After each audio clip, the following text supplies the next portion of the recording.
तो मैं उनके जी ऊपर राजा साहब ईवीएम से जुड़े जो मुद्दे हैं उनको कितना एड्रेस किया चुनाव आयोग ने, और खास तौर पर जो कानून में बदलाव किया गया उसके बारे में आप क्या कहते हैं? लेकिन क्या इसके पहले एक जवाब चाहूंगा कि क्या ये मोदी सरकार को, बीजेपी को क्लीन चिट देने की एक्सरसाइज भी थी?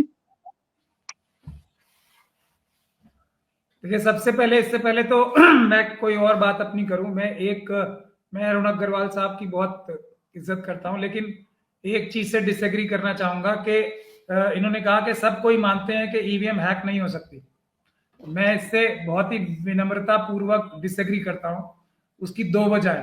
पहली, कि ऐसी दुनिया में कोई भी मशीन आज तक नहीं बनी है जो हैक ना हो सकती हो दुनिया में। अगर जो भी बनाएगा उसे मतलब कई बार उसको नोबेल प्राइज मिलना चाहिए, ऐसी बनी नहीं है, पहली बात। और दूसरा, हैकिंग की जो मतलब है ना, हैकिंग का मतलब सिर्फ वाईफाई से ही हैकिंग नहीं होता है। हैकिंग विद वायर भी हैकिंग होती है, कनेक्टिविटी करके भी हैकिंग होती है।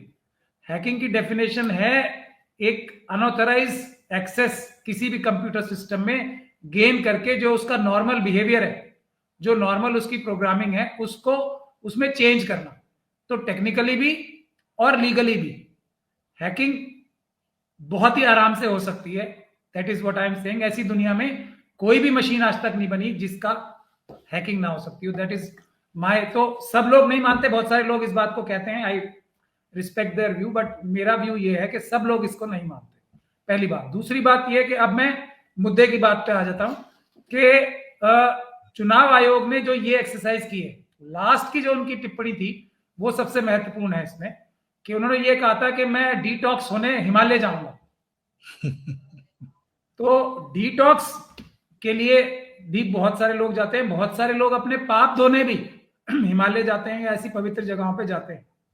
तो बेशक उनको अगर ग्लानि, आत्मग्लानि हो रही है, और होनी भी चाहिए, किसी भी आदमी को होगी, तो उनको हिमालय जाना ही पड़ेगा। लेकिन हम तो अम्बेडकरवादी हैं, संविधानवादी हैं। हमारे पास जो पाप धोने का एक ही तरीका हम जानते हैं, वो है अदालत किसी पाप को अगर माफ कर दे। तो हम लोग तो उनके खिलाफ कानूनी कार्रवाई कर रहे हैं।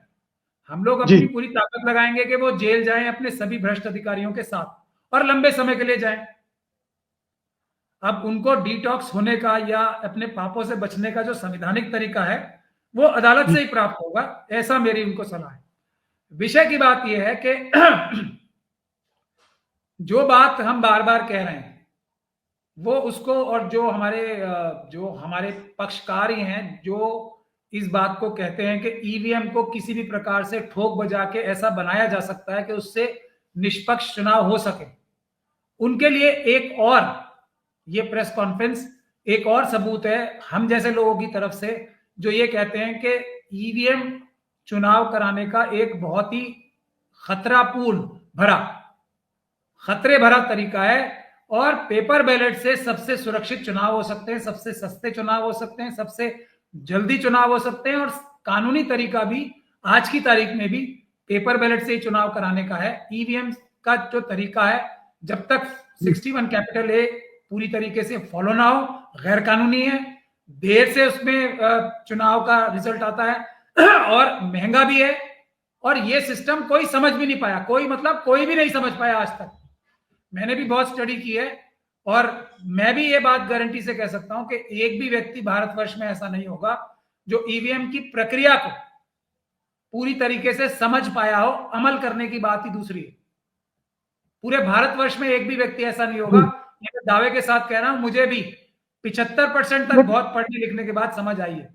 तो हमारा कहना सिर्फ इतना है, मैं एक लाइन कह के बात समाप्त करूंगा अपनी। मैंने क्या कहा, जो मेरा तरीका है, सुप्रीम कोर्ट में और कानून जो कहता है, कानून ये कहता है, चुनाव आयोग ने आज भी कहा कि हमारा एक रोबस्ट प्रोटोकॉल है, वो फॉलो हम करते हैं, इसलिए ईवीएम से चुनाव सुरक्षित है। सुप्रीम कोर्ट में भी उन्होंने यही कहा।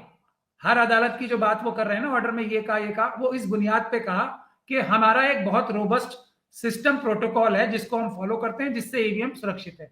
मेरे जो कार्रवाई है सारी आज तक सिर्फ एक है कि आप वो प्रोटोकॉल जो इतना सुरक्षित है उसके दर्शन हो सकते हैं इन वीडियोग्राफी के जरिए। वो दर्शन करा दो बस आप।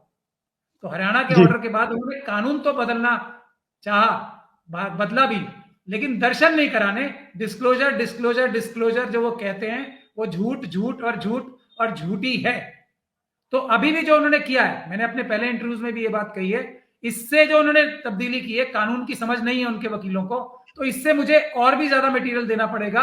और आज अपने उनके प्रेस कॉन्फ्रेंस में ये मान लिया कि हम जो जो बूथ हैं, पोलिंग बूथ हैं, उसको छोड़ के सब कुछ मटेरियल देने को तैयार है। तो मेरा ये कहना है कि ये बूथ को छोड़ के बाकी सब तो दे दें, एक बात। दूसरी बात, बूथ का हम कानूनी लड़ाई लड़के अदालत से और ले लेंगे, लेकिन बाकी सब तो दे दें अगर ये सच्चे हैं। तो मैं इन्हें मौका दे रहा हूं इनको अपने आप को प्रूव करने का, सच्चा बताने का। अब ये क्यों नहीं ले रहे ये मौका, ये जाने और इनका काम जाने।